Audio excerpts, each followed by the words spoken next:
Today, we are diving into a chemical detective story, a real head-scratcher that took centuries to solve. We're talking about the mission to bring order to the very building blocks of our universe. I mean, seriously, stop and think about that for a second. How do you take every single fundamental substance, everything that makes up you, me, the stars, everything, and put it all into some kind of logical order? That was the colossal puzzle facing scientists for generations. And I'm not kidding, it was absolute chaos. See, scientists were on a discovery spree, finding new elements left and right.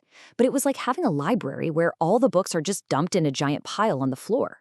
They had this growing list of the universe's ingredients, but no recipe, no system. It was just a jumbled mess of facts. Okay, so out of all that chaos, some really brilliant minds started to play detective. They were the first investigators on the scene, and they were totally convinced there had to be some hidden pattern, a secret code that tied all these elements together. You had a couple of key figures who started finding these little clues. There was John Newlands, who noticed that if you arrange the elements by weight, their properties kind of repeated every eighth element, almost like notes in a musical scale. Then you had Julius Meyer, who was arranging them by weight and by how they tended to bond with other atoms. So, they were getting warm. They were seeing pieces of the puzzle, but they just couldn't see the whole picture yet. And that's where our main character enters the story, a Russian scientist named Dmitri Mendeleev. And he came at this whole problem with a completely different and, frankly, genius approach. The number one clue for Mendeleev was something called atomic mass. It's pretty simple, really. It's just a way to measure how heavy an element's atoms are. He decided that this one piece of data was going to be his guiding star. He'd arrange everything from lightest to heaviest.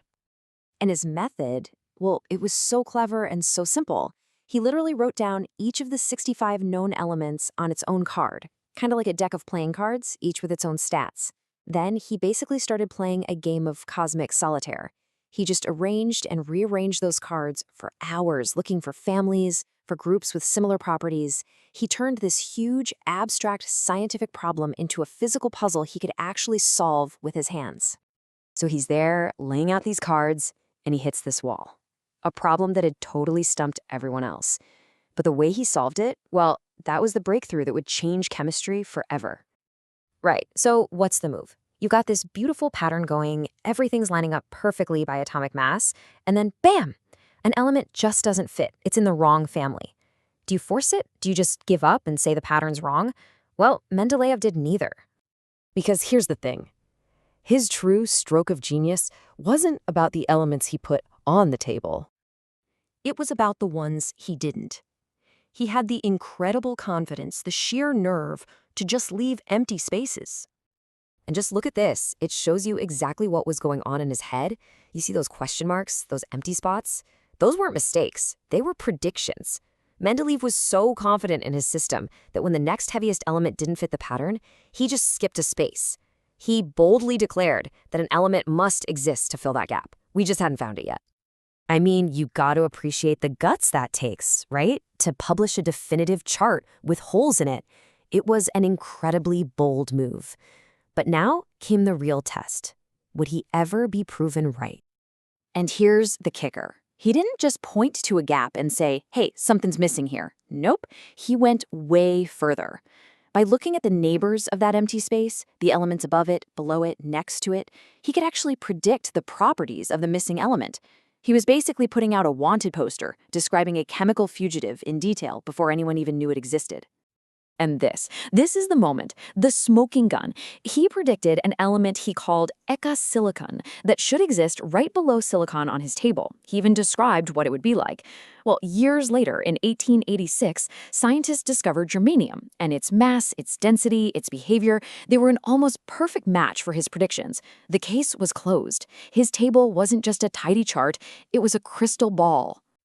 So you can imagine, his impact was just huge. He's rightly called the father of the periodic table, and the modern table we all use today is built directly on his ideas. The biggest update is that we now organize it by atomic number, that's the number of protons, which just cleaned up a couple of tiny inconsistencies in his original system. But get this, and this is wild. For all of this, for literally changing chemistry forever, he never won a Nobel Prize. Crazy, right? When Mendeleev cracked this puzzle, he was only working with 65 known elements. Today, we know of 118, and every single one, from the ones found in nature to the ones we cook up in labs, fits perfectly into the framework he built over 150 years ago. Which leaves us with a pretty fascinating thought. Right now, scientists are creating new, super heavy elements that sometimes only exist for fractions of a second. As our power to literally create new matter grows, what's going to happen to this beautiful, elegant chart?